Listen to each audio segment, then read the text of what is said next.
Alright, ladies and gentlemen, welcome to your spoiler alert. I am Mike with Mike W Productions, as you know. With this being said, if you didn't see the beginning of this intro, well, you're being warned now. This is spoiler alert. We are talking about Shang-Chi and 10 rings. I always think 5, but you know, it's 10. 10 fingers, 10 toes, 10 rings. Okay, so with that being said, let's talk about it.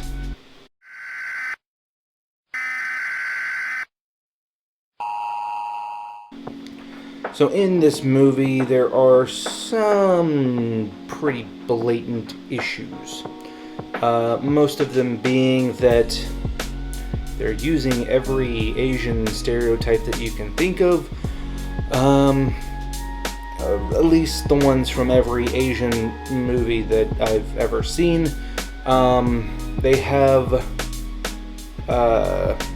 not just China, but Japan, Thailand, Korea, like a whole bunch of, like all of Asia, just basically all of Asia.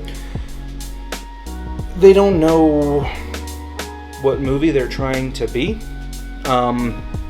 In the beginning, we get a crouching tiger, hidden dragon type deal.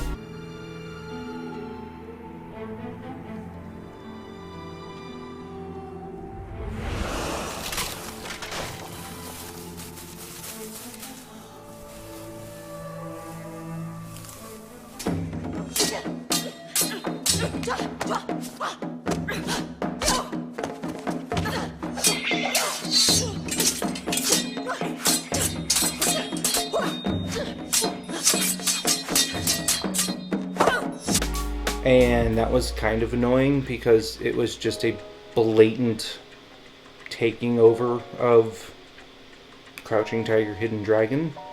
There was some stuff from, I think, Hero. There was some stuff from just about every Jackie Chan movie, including Rush Hour 2.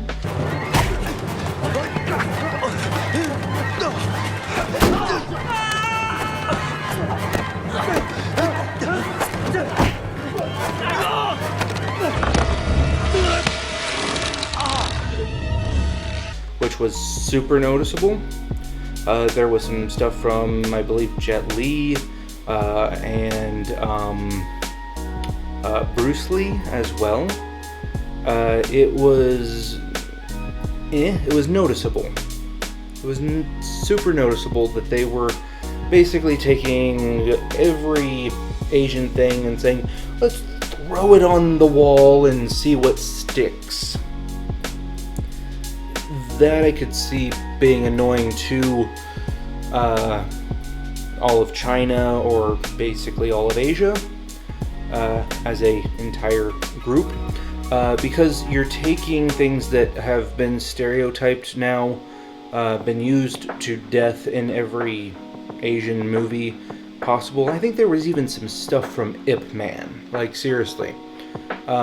It's just, there's so many stereotypical Asian things in this movie. Now, with that being said, was it a bad movie? No. There are some rather annoying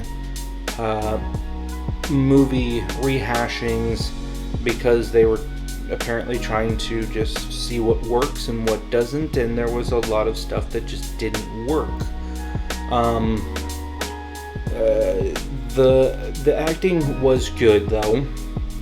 The storyline was, for the most part, pretty solid, except for the very ending, which was a little too blue/green screen/CGI for me, but this is a Disney movie, so I guess I have to give it a break because that's their shtick now.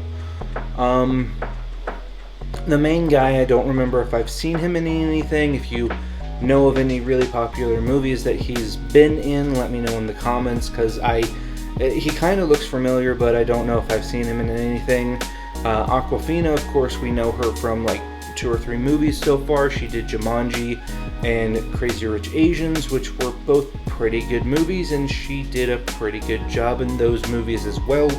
But she was the comedic value in those movies. So this one, she tones it down a lot. She is kind of the comedic value person, but she's not like the overly comedic value person. She's not just there to be funny, like she kind of was in Crazy Rich Asians, and for the most part was in Jumanji 2. So that's good. That's actually good for her, because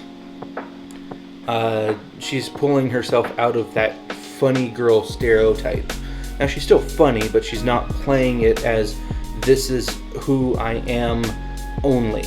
So she's actually has some character in this one. She plays it pretty well, and it's good. There is one vajayjay joke in the movie. She did make a rap about that, so I mean, I guess it's in her contract to have at least one joke in a movie that's that related.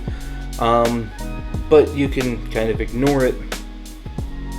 The dad, again, spoiler alert, the dad is the bad guy, okay? And he is,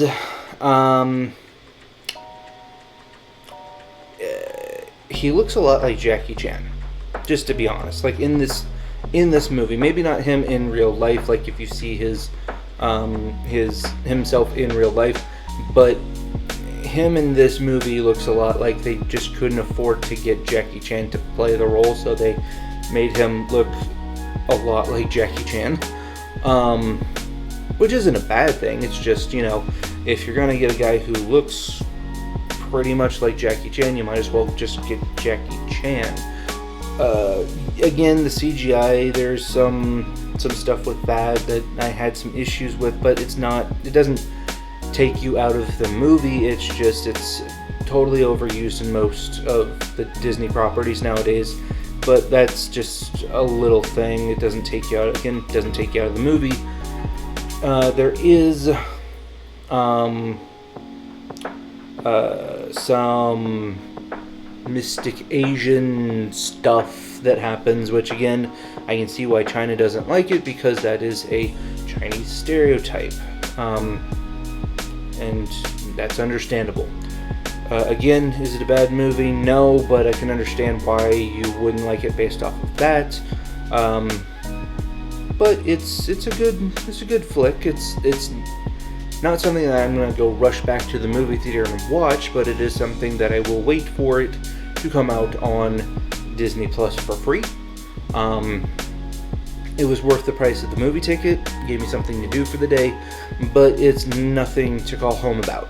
So, with that being said, there is 2 end credit scenes at the midpoint and at the very end of the credits. So you don't technically have to stick around for them, because it's nothing like super big. There just is 2 end credit scenes, and those will be online in like a couple days, I'm sure, because, you know, Disney throws out all their stuff anyways, so it'll be online here in a couple days. Nothing that you need to know, but there's maybe something that's coming up that's connecting to Spider-Man or something that's coming, another movie that might be coming up soon. Wong is in this one. He is from the Doctor Strange movies. I love his character. He's really sarcastic and funny. There is a scene, this isn't really a spoiler, but there is a scene where he fights one of the Hulk versions. I'm not actually sure about what Hulk version this is, because he has gills, and I don't remember any of the Hulk versions having gills, but he fights that and uses his magic to do that, which I thought was against the rules, but I don't know. That might have been why he was on vacation in Spider-Man Far From Home trailer, or No Way Home trailer. That might have been where he was going. because he does poof through the portal. I might be wrong, but that's just a theory of mine. But beyond that, he pops up like twice in the movie.